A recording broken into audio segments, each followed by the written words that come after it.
Agora, vamos nos aprofundar mais um pouquinho aqui em morfemas na estrutura verbal, como ela aparece na estrutura verbal, e na estrutura nominal, lexical e gramaticais. A gente já viu até aqui que o morfema é a menor unidade linguística que possui significado. Agora, a gente vai ver o seguinte, que o morfema ele é composto pela raiz, que é o elemento mórfico primário de significado comum, as palavras, e é uma raiz, ela nunca pode ser alterada. Por exemplo, aqui, regra, régua, esclarecer. Então, você tem as raízes am, clar, mar, reg. Essa raiz não pode ser modificada. Você tem aqui também os radicais, que de regra, pedra, esclarecer. Isso aqui são exemplos para você entender. Os radicais, aquelas modificações que a gente já falou aqui anteriormente, pode acontecer no radical, mas não pode acontecer na raiz da palavra. Por exemplo, você percebe que o radical am, ele é também raiz, certo? Do verbo amar. Então, tem alguns radicais que também são raízes. Mas aqui no esclarecer, você percebe que o radical aqui mudou. Pedra é um radical que pode ser também alterado. Entendendo que o morfema é a menor unidade linguística que possui significado, você tem aqui o raiz, você tem o radical e você também tem a vogal temática dos nomes.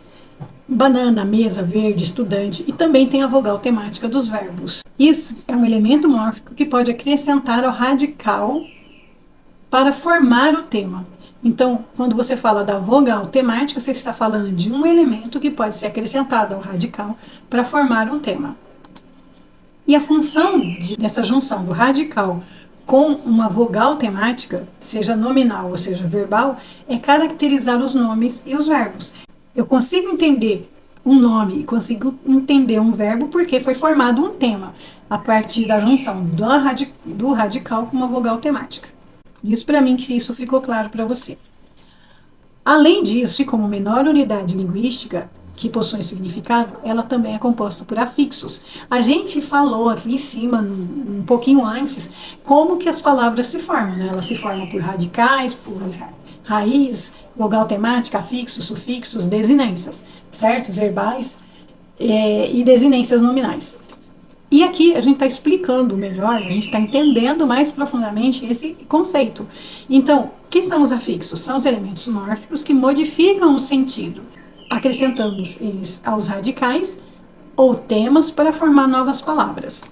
Então, aqui você tem prefixos e sufixos. Então, você acrescenta esses prefixos e sufixos e forma com ele novas palavras. Por exemplo, refazer, infeliz. Então, você pegou fazer e colocou um prefixo e formou uma nova palavra que significa fazer de novo.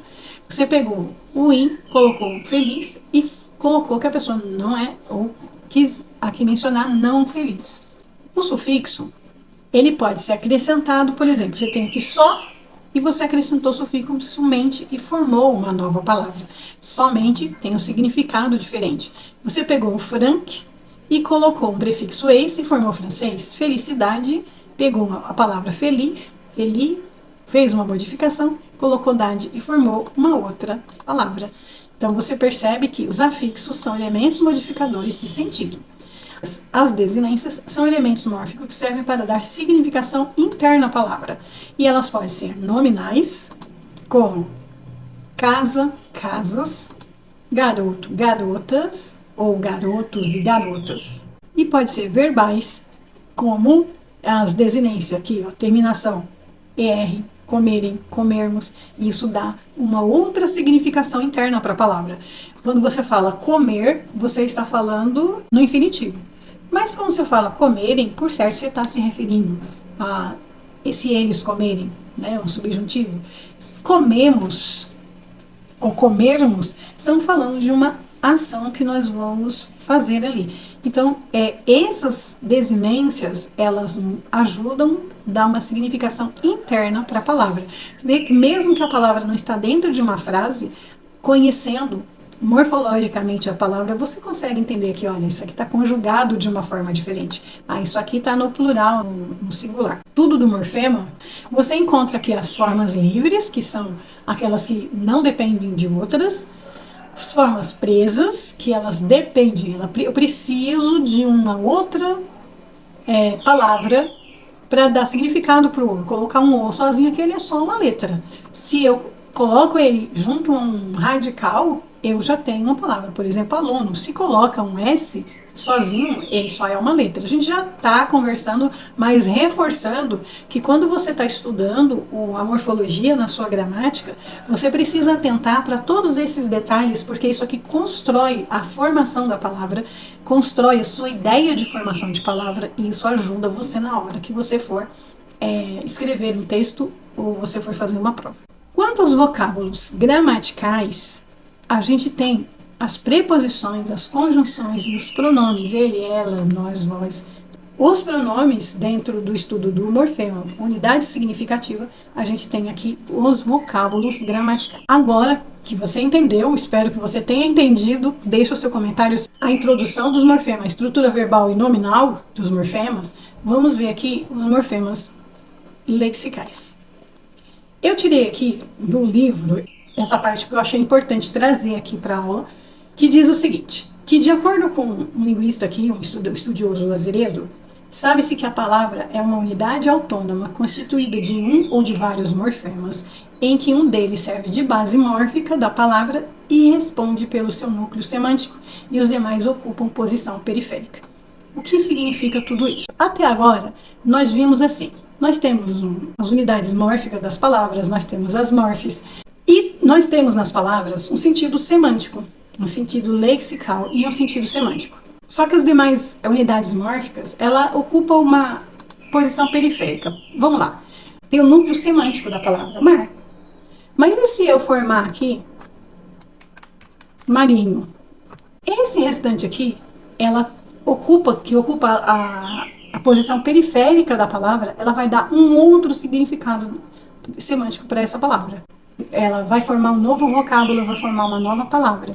Mas o significado semântico, ela continua aqui, certo? Capim, se você vai falar capinzal. Feliz, você vai construir aí infeliz, triste e tal. Vou dar um exemplo aqui, olha. Por exemplo, triste. Ela tem uma base mórfica que tem um núcleo semântico.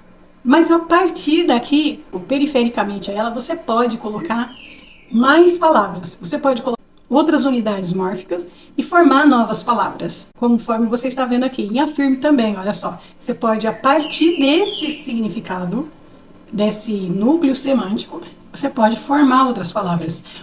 Imagina se você pega uma palavra que você não conhece, mas você consegue identificar qual é o núcleo semântico dela, você consegue, essa palavra significa isso. E aí fica mais fácil você compreender. Eu espero que essa explicação aqui ajude você a entender que a palavra, ela tem uma unidade autônoma constituída de um ou de vários morfemas.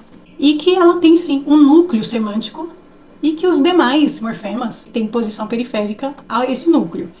Então, entendendo aqui que o morfema possui significação externa, aqui os morfemas gramaticais. Você viu que tem os morfemas lexicais e os morfemas gramaticais. E os gramaticais, ele tem posição periférica e ele possui significação interna, também chamado de gramema. São os morfemas responsáveis pelos papéis gramaticais da palavra. Isso significa que esses morfemas distribuem as palavras pelas classes gramaticais, além de darem a essas palavras as noções de gênero, de número e de tempo. Conseguiu compreender aqui? Aqui pode ter ficado um pouco confuso, mas assim, quando você está dizendo morfema, você está estudando o núcleo semântico de uma palavra. Antes que a gente coloca nesse radical para formar novas palavras, ele é o morfema gramatical, certo? Que é o gramema, ok? Então, é isso que a gente precisa ficar claro aqui para nós. As classes de morfemas gramaticais, elas são divididas em 3 classes. As classificatórias, que é representada pelas vogais temáticas, verbais e nominais.